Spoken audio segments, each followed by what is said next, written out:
Эмнеге чогулттуңуздар муну? Билбейм. Мен сиз Сиз могу билекте туруп кыйратам деп келгенсиз да. Сиз менен чогуу көрүп атам мен дагы. Эже, сизди министрлик Кыргызстан көрүп атат да бuyakta. Эми көрсө көрүп атат да, жантан бери карап атпайбы. Карап атат. Ошол сиздин могу кыймыл аракеттериңиздер качан токтойт мондай? Мондай кызмат качан токтойт мондай? Мейли, беркиге фонд өзү билет экен. Буну качан токтойт? Эми өз жазасын алат чогулткан киши.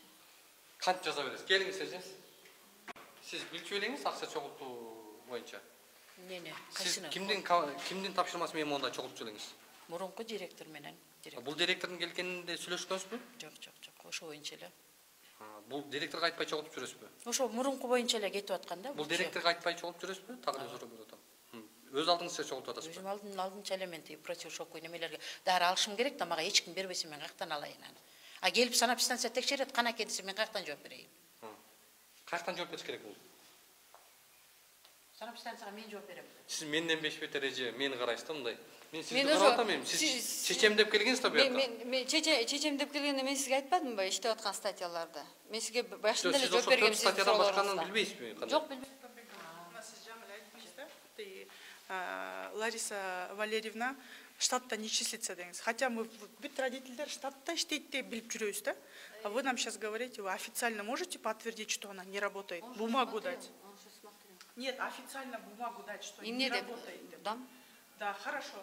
Если она не работает, да, кто она тогда здесь? Зачем? Что она здесь делает? Чем она здесь занимается? Вопрос, да? Кантип мамлекеттик муниципалдык мекеменин ичинен бөлүм алып отурат. Как помещение держит? Это нарушение. Бүт баарына тапшырмай берет экен. Мында мурда кайсы неме тап келип отурсуңар эле аны. Сиз бияка келип 5 ай иштеп атасызбы? 5 айда неге сиз билбейсиз? Бул ана получается, сиз дагы, Лариса дагы ата-энелерди 5 айдан бери за нас водили и нас вводили в заблуждение. Понимаете? Вы нас вводили в заблуждение.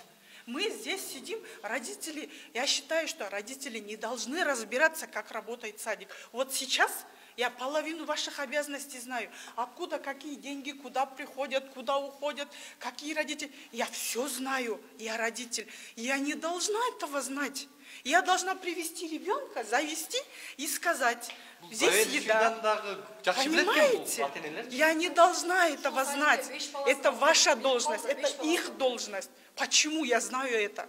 Вот скажите мне, почему я это знаю? Почему знает она? Мы не должны этого знать. Садик, вас поставили сюда, чтобы вы наши интересы защищали. Я же в прошлый раз на собрании, почему сказала Айжан Султанбековна, вы себя ведете как чиновник, да? Мы все в первую очередь адамбыз. Просто адамчылык отношение кылып койгула. Силер эмне бизге малга да отношение кыласыңар, да? А вот вы сейчас нам говорите, она не работает. Она вообще кто здесь? Мы что, дуры, что ли? Все дружненько деньги ей носили. Не знали, кто она. Откуда я знаю? Ну вы же пришли на эту должность. 5 ай болсо вчера дейсизби, же ошондо. Эже, кандай болот? Эже. Эже. Жалдыраттыңыз го бизди мындай. Могу акчаны эмне кыласыз эми? Билбейм, каяктан алсаңар берип коелу, мен эчтеке дей албайм. Каяктан алсак ошол жерге коюп коелу. Эми эмне дейин аны мен?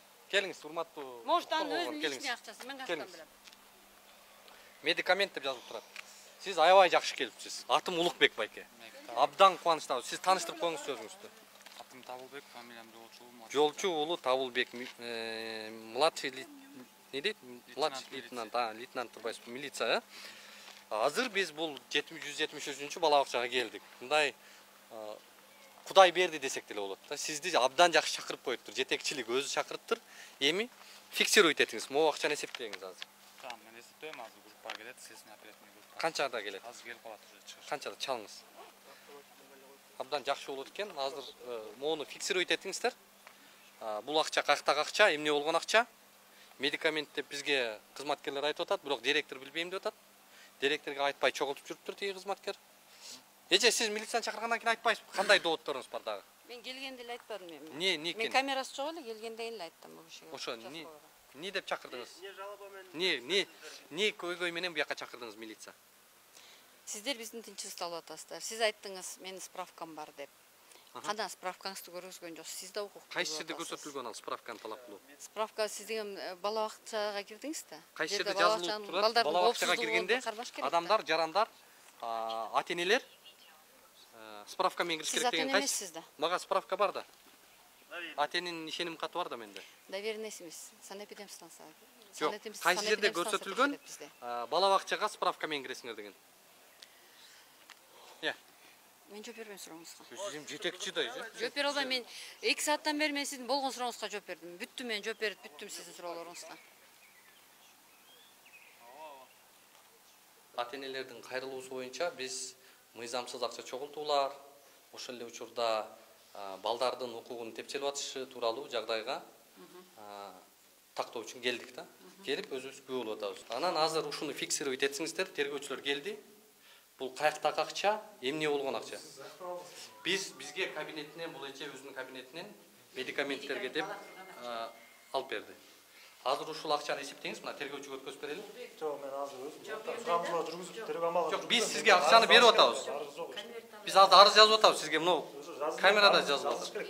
Арыз жазып керек азыр. Маалымат мен азыр ушу Ожек арыз кайрылбайбы? биринчи келген маалымат боюнча азыр сурамчылоо жүргүзүшүм керек. Нечте ошону сурамчылоо жүргүзүп атпайм. Мен билбейм азыр кимден алып. Бияка келгенде вначале мага келип, айтып, анан биз чогуу чыкмакпыз. Анан сферага Биз мындай биздин өзүбүздүн эми ишмердүүлүгүбүздө өзүбүздүн көрсөтүлгөн мыйзамдагы укугубузду билебиз. жок, могу пакетти каяктан Муну эжен. Мен азыр айтып берейин. Эл берип атат буга, ата-энелер берип атат экен. Ата-энелерден мен сурайм, себеби деген жана противошоковый немелерге алыш керек да. Азыр көзүнчө эсептесеңиз, Буяктагылар айтып атат, бүтүн баары берет. Бүтүн баары бербейт. Жылайчылар берет, бербегендерде мен. Көзүнчө эсептесеңиз. Жок, эсептебедик жана эле болбоду. Лишний бергендер берет, бербегендер бербейт. Потому что бир жумада 2 жолу врач келет. Бая берген эмедеги мага садик чоң да. Жетпей калат, шпательный градусниктер сынып калат. Группага мен алышым керек да ошонун баарын тегинче. Эмне үчүн каражат менен камсызда бербейсиздер сиздер? камсыздайбыз. Бербейт деп атпайсызбы сиз? Качан айтсам, Жетишпейт деп атпайсызбы? жетпей калат да, ошо чоң садик болуп атпайбы? Ошон үчүн чогултат экен. Бул кызматкер чогултканга укугу барбы чогултканга? Жок, моуну эмнеге чогултуңар? Ошол эме алыш үчүн ошону айтып берип атат. Жетпей калып атат да ошону. Жок, азыр токтосоңуз мындай так суроого эле жооп берип коңуз, ал жакка суроо бербейт. Мындай каражат топтоого мүмкүнбү? Жок. Эмне үчүн сиз ушул жетекчи болуп туруп ушуну билбейсиз? Мен кантип билем? Бала бакчада эмнеге акча чогултуулар болуп аткандыгы тууралуу кабарыңыз жокпу? Бала бакча таптакыр акчаны чогултпайт. Жок, акчаны чогултпайт. Анткени все мы снабжаем.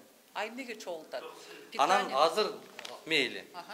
Чогултпайт экен. Бул мыйзамсыздык экен. Мыйзамсыз чогултуп атыптыр. Тана аласызбы?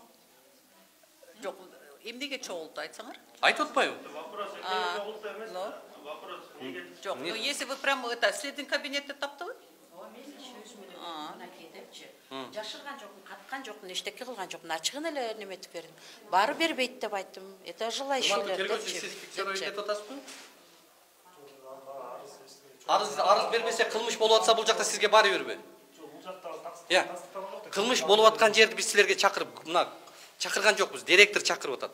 Биз көрсөтүп атабыз, кылмыш мына. Могу мыйзамсыз экендигин билим берүү борбору айтып атат деп. Медикамент деп жазып атат могу жерге. Арызын аласызбы деп бул эже чакырган турган милиция. Бизчи? Вот силерден алат, Улукбек силерден алат. Да, Улукбек силерден алат. Аты жөнүңүз ким эле? Азамат Фамилияңыз кандай? Кожомаратов. Кожомаратов Азамат мырза. Кылмыш болуп атат деп сизге фактыны көрсөтүп атабыз. Бул жакта билим берүү министрлигинен тактап атабыз. Бул кылмышпы десек, бул мыйзамсыз деп атат. Биз сизге могу жерде мыйзамсыздык болуп атат деп сизге камеранын көзүнчө, кыргызстандыктардын көзүнчө кайрылып атабыз. Бул жерде мыйзам бузуу болуп атат. Карайсызбы деп атабыз. Карайм ошо. Вот өзүлөр силер санагыла, мен карап турам, мен санабайм. Мына тергөөчү келбейсизби, биз санайлы. Урматтуу тергөөчү, келиңиз. Мына келиңиз, тергөөчү, караңыз. Мына билим берүү борбору келиңиз, караңыз мына акчаны.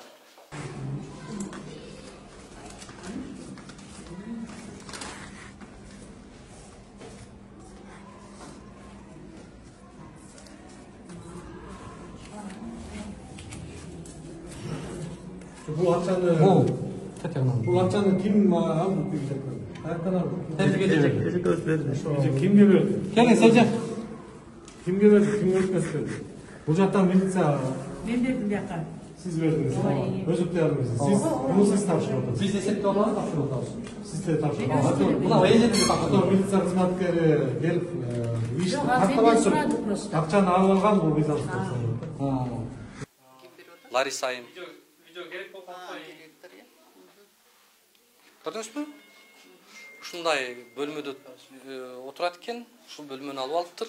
Бул муниципалдык мекемеде ар бир мекеменин бул ижарага берилиши керек, мыйзамдуу кетиши керек. Бир коомдук фондко берип койгон кандай болуп калат? Туура эмес. Эмнеге сиз арендага бергенсизби буякта? Келсеңиз, эмнеге арендага бербедиңиз? Эмнеге берем арендага? Бул жак муниципалдык мекеменин жери да. Бишкек шаарынын мэриясында атайын Думи деген кызмат бар. Муниципалдык менчикти башкаруу кызматы бар. Ошол кызмат муниципалдык менчикти ижарага берет, бош болсо. Мыйзамдуу кылып, андан түшкөн акча шаар мэриясына каражатына түшөт да. Сиз бул бөлмөнү эмне үчүн мындай жөн эле берип койдуңуздар? Жөн эле жүрдү Лариса мында. Ата-энелердин суроосу боюнча жүргөн. Көрдүңүзбү? Бул мыйзам бузулду? Мыйзам Качан чыкты? Документтерин алып чыгып кетти, ben собраниядан кийин. Канча отурду бияқта? Так, онунда собрание болгон, родительский собрание. 10 күн аралык. Сиздер көзөмөлдөй турган кызматта отурасыздар да. Сиздер ушундай нерселерди бизди келтирбей эле көзөмөлдөсөңүздөр, ата-энелер бизге кайрылбайт эле, маселе коомчулукка чыкпайт эле да. Ата-энелерге айтып атпайм, бул мага кайрылсаңар, биз уже давно Прокуратурага чейин кайрылыптыр да булар. Ошо да мага келбей эле прокуратурага жазыптыр. Мен азыр уже айтып атпаймынбы? Мага келсеңер, жок андай болбойт. Майя Эркинбековнанын биякта деген крышасы аябай эле күчтүү экен да. Биз ошон үчүн ушундай резонанс кылып туруп, ызы кылып туруп эле албасак, күйөөсү чоң болуп иштейт экен мэриядагы каякта Аскар бирдеки Биз деген государственный пятый каналдын журналисттерин чакырган. Бизге лично бир күн калганда айтты. Нам был звонок сверху, кечирип койгула, биз келе албайбыз деп. Это что деча? Не бул тиги чоң кызматта иштейт экен мунун директорунун күйөөсү деп атышат. Ички иштер министрликке көчүп эле келип албадыңар бу жака? Жок, 102-ге Жакшы элеби мындай? Террористтер жок экен бу жакта?